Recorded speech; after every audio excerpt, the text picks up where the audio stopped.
SG Consultancy Services. Study MBBS in Russia, Philippines, Uzbekistan.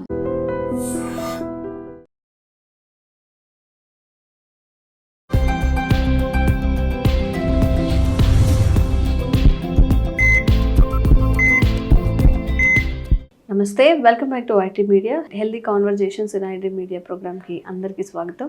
So ఈరోజు మనం ప్రముఖ senior neuro surgeon Ranganatham గారితో ఉన్నాము. సో బాబీ ముక్కామ్లా మన భారతీయ సంతతికి చెందిన వాళ్ళు అక్కడ ఎన్నిక అవడం అనేది నిజంగా మన అందరికీ చాలా ప్రౌడ్ మూమెంట్, చాలా గర్వకారణం.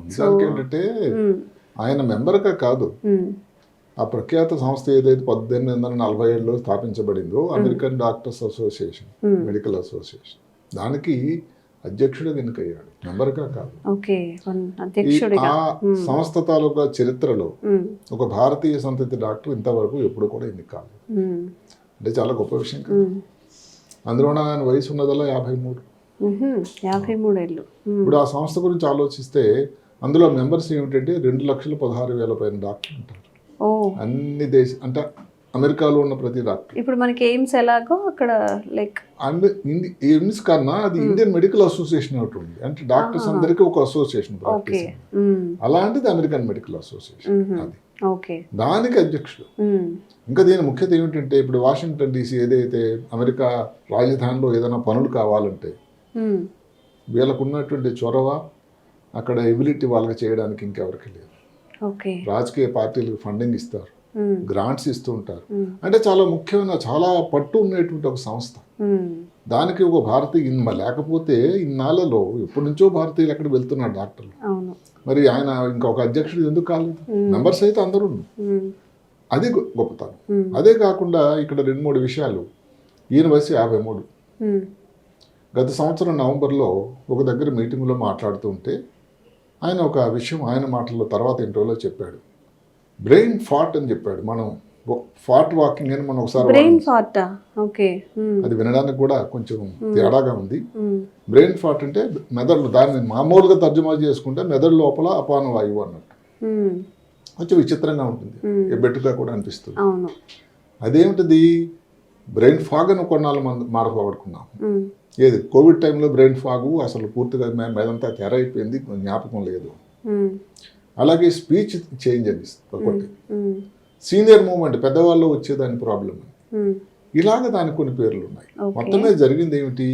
ఆయనకి ఏదో మెదడులో గాలిపోయినట్టు, ఏదో మంటలాగా ఒక 2 నిమిషాలు, 2 మీటింగ్లో ఉన్నాడు ఆయన. 2 నిమిషాలు అసలు ఏ భాష మాట్లాడుతున్నానో తెలియని గజిబి పరిస్థితి.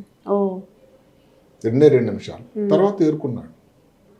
ఇక్కడ నేను అమెరికా తాలూకా ఏదైతే వ్యవస్థ, కోర్స్ ఆయనకు VIP, మంచి డాక్టర్. ఆయన ఒక head and neck surgeon, oncologist, oncology surgeon, cancer surgeon, చాలా ప్రఖ్యాత సర్జన్.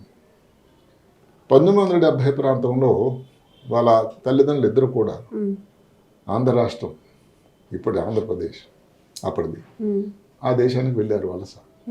ఫ్లింట్ అని మిచిగన్ పక్కనే ఒక చిన్న ప్రాంతంలో సెటిల్ అయ్యారు.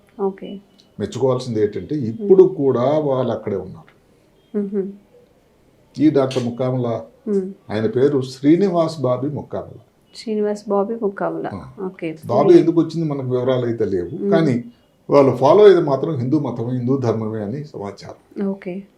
ఈ రోజు కూడా హర్షించదలిసిన విషయం. సరే, వాళ్ళ నాన్నగారు అక్కడ ప్రాక్టీస్ చేశారు. ఈ అబ్బాయి అక్కడే పుట్టడం, అక్కడే college, medical college, Harley medical college చదువుకున్నాడు. ఇక్కడ వ్యవస్థ గురించి ఎందుకు చెప్తున్నానంటే, సరే ప్రాబ్లం వచ్చింది. వెంటనే ఫస్ట్ ఏం చేశారంటే, ఇది TI అనుకున్నాం మనం ఒకసారి, దాని మీద కూడా వీడియో చేశాం. TI అంటే ట్రాన్సియంట్ ఇస్కీమిక్ అటాక్. అంటే సడన్గా ఏదో తేడా రావడం, మెదడు లోపల రక్తం సప్లై తగ్గడం, మాటలో తేడా రావడం కానీ, చేయి కాళ్ళు తిమ్మిరి కానీ, ఏదన్నా కానీ రావడం, చిన్న తేడా. అలాంటిది అనుకుని దాన్ని కొన్ని టెస్టులు చేశారు. ఫస్ట్ టెస్ట్ ఏం చేశారు? BP ఎలా ఉంది? BP నార్మల్ ఉంది. 53 సంవత్సరాలు, చక్కగా ట్రిమ్గా, ఒక మంచి స్పోర్ట్స్ మ్యాన్లో ఉంటాడు ఆయన. రెండవది, గుండెలో కానీ ఏదన్నా కారణం వల్ల BP మిస్ అయినా కానీ, గుండె ప్రతిస్పందన ఏదైతే ఉంటుందో కానీ తేడా ఉంటే ఆర్టిల్ ఫిబ్రిలేషన్ అంటారు. దానివల్ల కూడా ఒక్కొక్కసారి ఇలాంటి ప్రాబ్లం రావడానికి ఆస్కారం. అవన్నీ టెస్టులు చేశారు, అవన్నీ నార్మల్ వచ్చాయి. వెంటనే బ్రెయిన్కి MRI చేశారు. బ్రెయిన్కి ఎంఆర్ఐ చేయగా ఎడం పక్క మెదడులో టెంపరల్ లోబులో 8 సెంటీమీటర్ల ట్యూమర్ ఉందని తెలిసింది. ఇక్కడ 2 విషయాలు ఎందుకు నేను నొక్కి వక్కానించాల్సి వస్తుందంటే 8 సెంటీమీటర్ల ట్యూమరు బ్రెయిన్లో ఎడమ పక్క నుండి ఆ ఒక్క చిన్న తేడా తప్ప ఏమాత్రం కూడా రాలేదు ఇబ్బంది. మామూలుగా బ్రెయిన్లో ట్యూమర్ లక్షణాలు తలనొప్పి అంటాం, వాంతులు అంటాం, గంటలో చూపు తగ్గడం, ఫిట్స్ అంటాం, అసలు ఏవీ రాకుండా ఇంత పెద్ద ట్యూమర్ ఉండడం విచిత్రం కాదా? అదే కాకుండా అది వెంటనే వచ్చింది. సో ఆ తర్వాత నెక్స్ట్ 1 వీక్లో ఒక 5 టాప్ న్యూరో సర్జన్స్ అమెరికాలో ఉన్న వాళ్ళతో జూమ్ మీటింగ్లు మాట్లాడాడు. అంటే ఏం చేయాలి, ఏం చేస్తే అవసరం ఎంచుకోలేము. చివరికి డిసెంబర్ 13వ తారీఖున ప్రపంచ ప్రఖ్యాత మేయో క్లినిక్లో ఆయనకు బ్రెయిన్ ఆపరేషన్ సర్జరీ అనేది జరిగింది. ఓకే. ఈ బ్రెయిన్ ఆపరేషన్లో అవేక్ రీనాటమీ అని ఉంటుంది. అంటే ఏంటి, పేషెంట్ మెలకువతో ఉండగానే ఆపరేషన్ చేసే ప్రక్రియ. అమ్మో. ఓకే. ఇంతకుముందు మేము కూడా చేసాం. అనస్థీషియా ఇవ్వరా సార్? ఓన్లీ సెడేషన్ ఇచ్చి పేషెంట్తో మాట్లాడుతూ చేస్తాం. ఇంతకుముందు మేము ఒక 6 సంవత్సరాల క్రితం అవేక్ రీనాటమీ అనేది చేయడం జరిగింది మేము కూడా. వేరే పెయిన్ ఉండదా సార్? పెయిన్ ఉంటుంది, కొంచెం పెయిన్ తగ్గడానికి మందులు ఇవ్వడం, కానీ పూర్తిగా సెడేషన్ ఏదైతే అనస్థీషియా ఇవ్వడం అనేది లేకుండా. ముఖ్యంగా ఎడం పక్కన ఎవరికైతే ఇలాంటి ట్యూమర్ ఉంటుందో వాళ్ళకి ఒక ప్రాబ్లం ఏంటంటే స్పీచ్, మాటలో తేడా రావచ్చు. ఆపరేషన్ టైంలో ఆపరేషన్ చేస్తున్నప్పుడు మాట కేంద్రం ఏదైతే ఉందో స్పీచ్ సెంటర్ కానీ మనం డ్యామేజ్ చేస్తే అనస్థీషియాలు ఉంటే ఆ టైంలో తెలియదు కదా. మెలకువగా ఉండేటట్టు ఏమాత్రం తేడా వస్తే మనకు ఒక హెచ్చరిక అక్కడికి వెళ్ళకూడదు. ఇది చాలా ఇంపార్టెంట్. అందుకని వాళ్ళు చేశారు. చేసి ట్యూమర్ని 90% తీశారు. దాని తర్వాత ఏమిటి, దాని డయాగ్నోసిస్ ఏమిటంటే ఆస్ట్రోసైటోమా గ్రేడ్ 2. దీని గురించి తర్వాత 2 మాటలు మాట్లాడుకున్నాం. తర్వాత ఆయన చెప్తాడు కొన్ని వారాల పాటు అసలు ఏం చేస్తున్నాడు, చాలా ఇబ్బంది అయింది అన్నాడు. మాట మాట్లాడడం కష్టమైంది. స్పీచ్ థెరపీ ఫాలో అయ్యాడు. ఆ తర్వాత నెమ్మదిగా రోజు కంటే 1 గంటే పడుకునేవాడట ఆయన. అంటే దాని ఎఫెక్ట్ అది, ఆ నొప్పి, ఆ ప్రాబ్లం మానిపోయినా కూడా నెమ్మదిగా అది ఒక 5-6 వారాలు పూర్తిగా రికవర్ అయిపోయాడు. సరే మీరు అనొచ్చు, ఎంతమందికో బ్రెయిన్ ఆపరేషన్లు అవుతున్నాయి కదా డాక్టర్ గారు, ఏమిటి స్ఫూర్తి అని. 1 భారతీయ, అందులోన తెలుగువాడు. 2 ఇంతవరకు అమెరికా చరిత్రలో ఒక భారతీయ సంతతి వాడు తెలుగు వాళ్ళు సరే అధ్యక్షులు కావడం అన్నది జరగలేదు. ఆ పోస్ట్కి అధ్యక్షుడు కావడం అన్నిటికంటే నాకు నచ్చింది, మెచ్చుకోదగింది, స్ఫూర్తిదాయకమైనది కూడా ఏమిటంటే అమెరికాలో ఈ వ్యక్తికి అప్పటికే డయాగ్నోసిస్ అయింది ట్యూమర్కి ఆపరేషన్ అయింది, క్యాన్సర్ అని గ్రేడ్ 2 అని తెలుసు.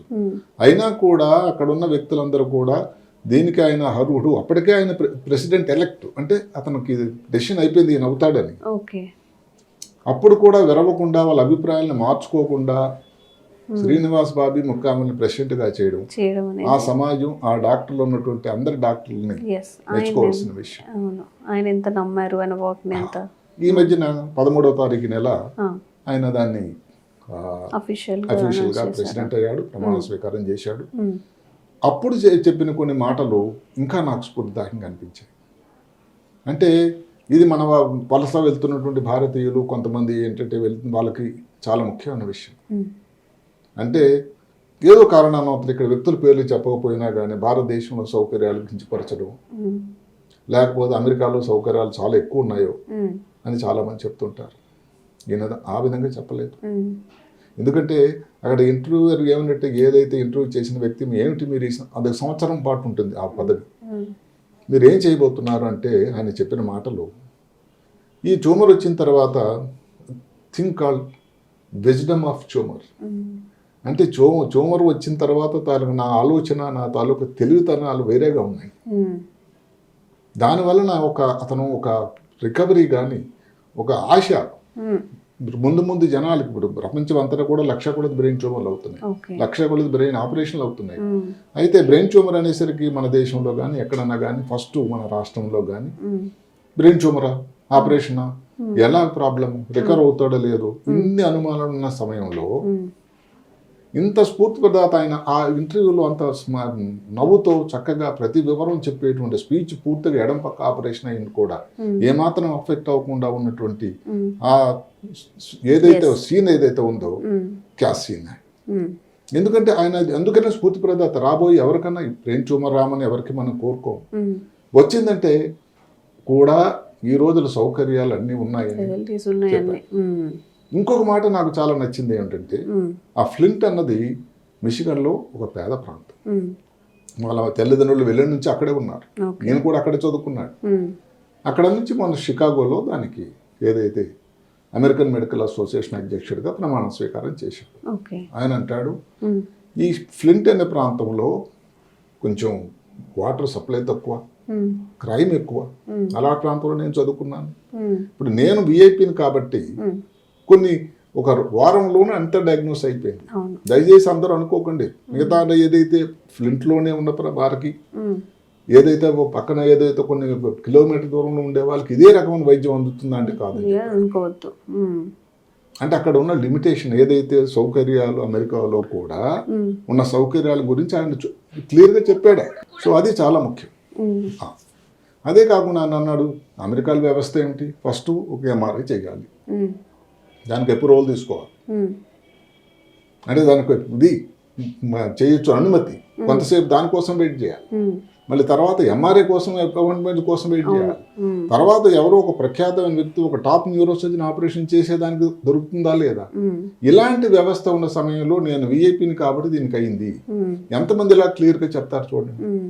సో ఆయన ముఖ్యమైన ఆలోచన ఏమిటంటే ఈ పేద ఏదైతే భాగ్యవంతుల మధ్యన ఉన్నటువంటి ఆరోగ్యం కోసం తారతమ్యాలను తగ్గించడానికి నేను పూర్తిగా నేను ప్రయత్నిస్తానని చెప్పాడు. ఓకే, వాళ్ళందరికీ కూడా మంచి వైద్యాన్ని ఇస్తాను.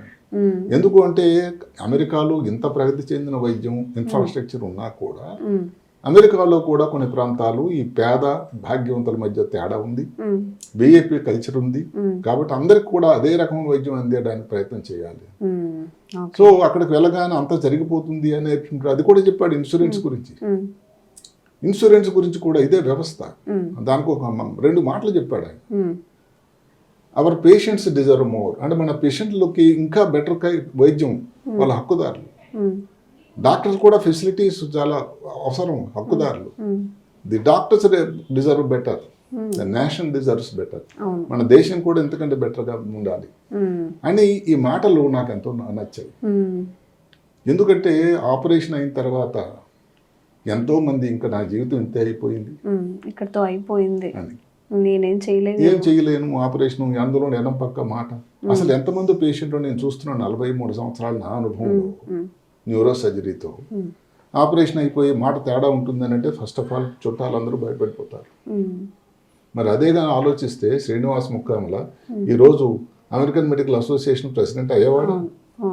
సరే కదా, అక్కడ కూడా అదే చెప్తాడు. ఇదంతా ఒక విజనం. అది తర్వాత పేషెంట్లతో నేను ఎలాగ ఇంకా బిహేవ్ చేయాలి, వాళ్ళ తాలూకు అవసరాలను ఎలాగ అర్థం చేసుకోవాలి, ఇంకా చేయడానికి నాకు ఇది దోహదకారి అయింది అని ఆయన ఒక పాజిటివ్ దృక్పథంతో ఆలోచిస్తున్నాడు. సైన్స్ ప్రకారం ఏమిటంటే American association of neurological surgeons వాళ్ళ సమాచారం కూడా ఈ గ్రేడ్ 2 ఆస్ట్రోసైటోమా అన్నది క్యాన్సర్, మెదడు క్యాన్సర్. అది ఒక రకమే. దాంట్లో 4 గ్రేడ్స్ ఉంటాయి. Grade 1, grade 2, 3, 4. గ్రేడ్ 1 అన్నది అన్నిటికంటే తక్కువ ప్రమాదం, గ్రేడ్ 2 అన్నది మధ్యస్థ రకం, 3, 4 అన్నది అన్నిటికంటే ప్రమాదం. ఇక్కడ మరి ఆయనకి మామూలుగా క్యాన్సర్కి ఆపరేషన్, ట్యూమర్కి ఆపరేషన్ అయిన తర్వాత బ్రెయిన్కి ఇంకా కొన్ని విధానాలు ఉన్నాయి, రేడియేషన్ అండ్ కీమోథెరపీ. ఈయనకి అక్కడ డాక్టర్లు అందరూ కూడా మీటింగ్ పెట్టి మళ్ళీ రేడియేషన్ కానీ కీమోథెరపీ కానీ అవసరం లేదన్నారు. అదే కాకుండా ఆయన మాటల్లోనే 10 నుంచి 15 సంవత్సరాలు హాయిగా బతకొచ్చు ట్యూమర్ రాకుండా మళ్ళీ అని కూడా చెప్పారట. దానికి కారణాలు ఏంటంటే ఆయన వయసు, అదర్వైజ్ పూర్తిగా పూర్ణ ఆరోగ్యవంతుడు, ఇంకేమి కాంప్లికేషన్ లేవు. ఆపరేషన్ ముందు కానీ ఆపరేషన్ తర్వాత కానీ ఒక్క మాటలో తేడా కానీ ఇంకేం రాలేదు. ఇవన్నీ దృష్ట్యా ఆ ట్యూమర్ కూడా మెదడులో 2 భాగాలు ఉంటాయి, ఎడమ భాగం నుంచి కుడి భాగం ఇంకా పాకలేదు, కాబట్టి రేడియేషన్ అక్కర్లేదని అక్కడ డాక్టర్లు వెంటనే రికగ్నైజ్ చేయడం వల్ల సివియారిటీ అనేది కేసెస్లో తగ్గింది. అంటే ఇప్పుడు రేడియేషన్ గురించి కూడా ఏమిటంటే ఈ రోజుల్లో రేడియేషన్ అనేది పాతకాలంలాగా ఏదో శరీరం అంతా మెదడు తలంతా వికృతంగా అయిపోయి జుట్టు ఊడిపోయి ఏదో ఇబ్బంది పడినట్టు కాదు. రేడియేషన్ అన్నది ఈ రోజుల్లో కొన్ని వెంట్రుకలు తప్పపోవడానికి ఆస్కారం లేని గొప్ప పద్ధతులు వచ్చాయి. స్టీరియోటాక్టిక్ రేడియేషన్ అంటే ఏమిటి, మెదడు చుట్టుపక్కల ప్రాంతం ఏమాత్రం డ్యామేజ్ కాకుండా ఒక్క చోమరు ఉన్న ప్రాంతంలోకి రేడియేషన్ ఇచ్చేటువంటి ప్రక్రియ ఇది హైదరాబాద్ నగరంలోనే ఉంది. ఎంఆర్ లినెక్కన్ ఉంది. ఈ మధ్యకాలంలో ఒక స్థానంలో గామా నైఫ్ అని వచ్చింది. అంటే ఇన్ని సౌకర్యాలు ఉన్న ఇటువంటి రాష్ట్రం మన ఎక్కడో భాగ్యనగరంలోనే ఇప్పుడు ఎంఆర్ఐ తీసుకోండి, మీరు అర్థం చేసుకోండి, అక్కడ ఏవో సౌకర్యాలు ఉన్నాయి మన దేశంలో మన రాష్ట్రం లేవనుకోకండి. అందరూ ఎంఆర్ఐ మన దగ్గర కొన్ని గంటల్లో అయిపోతుంది. అక్కడ ఎలక్టివ్ ఎంఆర్ అన్నట్టు అపాయింట్మెంట్ తీసుకుని రోజులు కానీ వారాలు కానీ అవకాశం, అంటే తేడా లేదు. అంటే వాళ్ళని కించపరిచే ప్రయత్నం కాదు. మన దేశం గురించి మాట్లాడుకుంటే సౌకర్యాలు ఏమాత్రం కూడా లోటుపాట్లు కానీ తక్కువ కానీ లేదు. కానీ అందరూ ఒక పాజిటివ్ దృక్పథంతో ఆలోచించాలి. ఎంఆర్ఐ చేయించుకోవడానికి ఈ రోజులు జగిత్యాలలో ఉంది, ఆదిలాబాద్లో ఉంది, హైదరాబాద్లో ఉంది, లేకపోతే వరంగల్లో 5 మెషిన్లు ఉన్నాయి. మిగతా దేశాల్లో కరీంనగర్లో సరే 10 మెషిన్లు ఉన్నాయి. అంటే ప్రతి దగ్గర అన్ని ఉన్నాయి. అన్ని సౌకర్యాలు ఉన్నప్పుడు ఒక లక్షణం అంటుంటే ముఖ్యంగా చిన్న మాటలో తేడా రాగానే బాగానే ఉందని అనుకోని కాకుండా దానికి ఇంపార్టెన్స్ ఇచ్చి టెస్ట్ చేసుకోవడం అన్నది చాలా ముఖ్యం. ఇది గమనించాలి. ఎందుకు అందరికి తెలిసేది కూడా ఎంత లేటుగా మనం దాన్ని గుర్తిస్తే వైద్యం అంత పొరపాటు అవుతుంది, సరిగదా దాని ఫలితాలు కూడా అంత బాగుంటాయి. అదే కాకుండా ఇక్కడ ఆపరేషన్ అయిపోయింది, బ్రెయిన్ ఆపరేషన్, ఇంకా నా పని అయిపోయింది, లాభం లేదు జీవితం అనుకునే దానికి కూడా కరెక్ట్ కాదు. భారతీయ సంతతి అయి ఉండి కూడా ఒక వ్యక్తి అంత గొప్ప ఉన్నత పదవిని అధిరోహించడం కూడా చాలా గొప్పది. నిన్నే ఒక 3 రోజుల క్రితం ఆయన అధ్యక్షుడిగా అయినప్పుడు చేసినట్టు వీడియో చూస్తే చక్కగా చిరునవ్వుతో ఆ మాట్లాడే తీరు, అసలు అది ఎంతమందికో ముందు బ్రెయిన్ ఆపరేషన్ చేయించుకోబోయే ప్రతి వ్యక్తి కూడా ఆయన ఒక స్ఫూర్తి ప్రదాతగా నిలిచిపోతాడు 53 సంవత్సరాల తర్వాత వయసులో కూడా. ఇంకా మనం అందరం కోరుకోవాల్సింది, నేను కూడా కోరుకుంటాను ఏంటంటే పూర్తి ఆయుష్ ఇచ్చి ఇంకా ఎంతమందికో. ఇంకొక మాట చెప్పాడు ఆయన, ఈ ఆపరేషన్ నుంచి రికవర్ అవుతున్నప్పుడు కొంతమంది పేషెంట్లు 6 వారాలు కూడా తన చేతే ఆపరేషన్ చేయించుకోవాలని వెయిట్ చేశారట. అంటే ఇంకో దగ్గర మేము చేయించుకోమని. అంటే పేషెంట్ల తాలూకా నమ్మకం ఒక ముఖ్యమైన డాక్టర్ మీద కూడా ఇది ఒక తరీకా. అలాగే దీనికి ఇప్పుడు ఇంకా మారిపోయింది బ్రెయిన్ ట్యూమర్ తాలూకా వైద్యం. ఇప్పుడు జెనెటిక్ మార్కర్స్ అని వచ్చాయి. అంటే ఎవరికైతే బ్రెయిన్ ట్యూమర్ వస్తే, లేదంటే వాడి కుటుంబ సభ్యులకు కూడా వచ్చే అవకాశం ఉంది. బ్రెయిన్ ట్యూమర్ రాగానే కుటుంబం అంతా కూడా వెలవెల్లాడిపోతారు, ఏమన్నా తర్వాత నాకు వచ్చిందేమో అని. కొంతవరకు నిజం కూడా, కొంతవరకు జెనెటిక్ గా కూడా ఉంది. అదే ఇప్పుడు ఎవరికన్నా కానీ కొన్ని ప్రొఫెషన్స్ ఉన్నారు, ఏదో కెమికల్స్ దగ్గర పని చేస్తున్నారు, చాలా సీరియస్ యాక్సిడెంట్ అయింది, మిగతా అలవాట్లు ఏమన్నా స్మోకింగ్ లాడుతుంది, తల్లిదండ్రులకు ఏదో వచ్చింది, ఇలాంటి వాళ్ళు ఒకసారి ఆ మార్కెట్ చేయించుకోవడం నష్టం లేదు. దాని పేరు ఏంటంటే P53-1 అని, లేకపోతే IHT1 అని, అలాగే 1P19Q అని, ఇలాంటి చాలా మార్కర్స్ హైదరాబాద్ నగరంలో అవైలబుల్ ఉన్నాయి. అది వచ్చే అవకాశం అన్నది, లేకపోతే కీమోథెరపీ రెస్పాన్స్ ఎలా ఉంటుంది, రేడియోథెరపీకి రెస్పాన్స్ ఎలా ఉంటుంది చెప్పేటువంటి ప్రక్రియలు కూడా ఉన్నాయి. కాబట్టి సౌకర్యాలన్నీ, రేడియేషన్ కానీ, కీమోథెరపీ కానీ, ఇవన్నీ కూడా ఇక్కడ ఇస్తున్నవే. చేయాల్సిందల్లా సమయానికి డయాగ్నోజ్ చేయడం, వెరవకుండా భయపడకుండా మీరు నమ్మిన డాక్టర్ మీద పూర్తి నమ్మకం ఇవ్వడం. ఇంకా డాక్టర్ అన్ని ఇంకా ఎక్స్ప్రెషన్లు వేసి మీరు షాపింగ్ చేస్తూ ఉంటే మీకే అయితే 3-4 ఒపీనియన్, ఆయన కూడా 5 ఒపీనియన్ తీసుకున్నాడు, అది మీ హక్కు కాదనడానికి లేదు. ఆ తర్వాత మీరు మీ డాక్టర్ని ఎంచుకొని అక్కడ వైద్యం చేయించుకునే వల్ల మంచి మీకే జరుగుతుంది. ఇంకొక శ్రీనివాస్ ముక్కామల్లాగా అందరూ చిరునవ్వుతో ఉండడానికి అది చాలా దోహదకారి అవుతుందని నా ఆలోచన. సో ఆయనకి సర్జరీ అయినా కూడా తను ఎన్నికైనప్పుడు పేద మధ్యతరగతి వాళ్ళు ఎవరైతే ఉన్నారో వాళ్ళకి కూడా క్వాలిటీ ఆఫ్ హెల్త్ సర్వీసెస్ ని ప్రొవైడ్ చేస్తారు. కాకుండా అతను చెప్పబోయేది ఏంటంటే వాళ్ళకి ఇది ఉంటుంది, ఏది గవర్నమెంట్ తో, అమెరికన్ గవర్నమెంట్ తో కమ్యూనికేషన్ ఉంటుంది. సో ప్రభుత్వం కూడా, అమెరికా ప్రభుత్వం కూడా ఆరోగ్యానికి సంబంధించి ఫండ్స్ అనేది ఎక్కువ చేయాలి అని కూడా ఆయన వాళ్ళకి రిక్వెస్ట్ చేయబోతున్నాడు. ఈయన పదవి ఈ కాలం 1 సంవత్సరం పాటు ఉంటుంది. అప్పుడే నెక్స్ట్ ఒక 10 వారంలో ఇంగ్లాండ్ వెళ్తున్నటువంటి పర్యటనకి. అంటే ఇంకా అసలు ఈ మధ్య కాలంలో ఆపరేషన్ అయినటువంటి వ్యక్తుల జుత్తు అదంతా చూస్తుంటే అసలు వ్యక్తులుగా లేనే లేదు. అసలు ఎవరైనా అది చూసి అవునా అని ఆలోచించాల్సినటువంటి గొప్ప. అందుకని నాకు చాలా స్ఫూర్తిప్రదాయంగా అనిపించింది. అమెరికా కాకుండా, అందుకని అమెరికన్ సొసైటీ ఏమిటంటే ఇంక్లూజివ్ సొసైటీ, అందరినీ కలిపి తీసుకెళ్ళిపోవడం. ఇక్కడ ఏదో ఆంధ్రవాడనో లేకపోతే ఇండియన్ లేకుండా, అది మెచ్చుకోవాల్సింది. చాలా వైవిధ్యం ఉన్న సొసైటీ సమాజం అక్కడ కూడా. అయినా కానీ యూనిటీ ఇన్ డైవర్సిటీ, వైవిధ్యం ఉన్నా కూడా కలుపుకొడుతనం లేకపోతే ఎలాగ యాక్సెప్ట్ చేస్తారండి ఒక భారతీయ సంతతి వాడిని. అందువల్ల ఆ సొసైటీ, ఆ సమాజం, దేశం తాలూకా ప్రగతి కూడా ఒక కారణం ఇదేనా? ఓకే. ఇలాంటివి మన అందరికీ కూడా ఒక పాజిటివ్ దృక్పథంతో ఆలోచించాల్సింది ఒక స్ఫూర్తిదాయకం నాకు అనిపించింది. ఓకే. నిజంగా మన భారతీయులు, మన భారతీయ సంతకు చెందిన వాళ్ళు నిజంగా అక్కడికి వెళ్ళాలి, ఎన్నిక అవ్వడం, సర్వీస్ ఇస్తానని చెప్పడం, అండ్ సర్జరీ నుంచి కోలుకొని ఇంకా రెట్టింపు ఉత్సాహంతో అందరికీ సర్వీసెస్ ఇవ్వడం మన అందరికీ కూడా గర్వకారణం. Thank you sir, thank you so much. Sir, one life lesson what medicine has taught you. Whatever you can do without expecting. But I really believe మన పాజిటివ్ యాటిట్యూడ్ ఉంటేనే మనం ఏదైనా సాధించగలం. గట్ని మనం కరెక్ట్గా డీల్ చేసినట్లయితే అది మనకి పాజిటివ్ హార్మోన్స్ని రిలీజ్ చేస్తుంది. షుగర్ వచ్చిన వాళ్ళ పరిస్థితి ఏంటి? పొట్ట దగ్గర పెరిగితే దాన్ని ఆండ్రాయిడ్ అంటారు, ఆండ్రాయిడ్ ఫోన్ కదా. అసలు థాట్స్ ఎందుకు వస్తాయి? బ్రెయిన్ డెడ్ అంటే దానికి ప్రపంచం అంతా కూడా కొన్ని నిర్దిష్టమైనటువంటి లక్షణాలు ఉన్నాయి. మానసికంగా ధైర్యంగా ఉంటే క్యాన్సర్ జయించవచ్చు. You are a doctor for a cause sir, అంతే. వాళ్ళకి వచ్చిన ఆదాయం కాకుండా ఫ్రీ సర్వీస్ ఎంతమందికో చేస్తుంది.